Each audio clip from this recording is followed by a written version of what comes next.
5 days తర్వాత మళ్ళీ పల్లి వేస్తున్నాం ఆయిల్, ఫ్రెష్ బ్యాచ్. ఈసారి ఆయిల్ కోసం పల్లీలు మార్చాం. పల్లీలు మంచిగా వస్తుందంట, ఆయిల్ టేస్టీ ఉంటుందంట. చూద్దాం ఈసారి ఇది ఎలా వస్తుందో. 50 kgs తెప్పించాం పల్లి.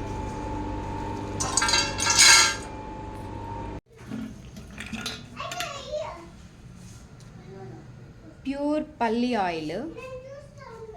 నిన్ననే 50 kgs పల్లీలు ఆడాము. ఇది ఎంత వచ్చింటుందో చూడాలి. ఆయిల్ పల్లి చాలా బాగుంటుందని చెప్పారు. ఈరోజు చూద్దాం.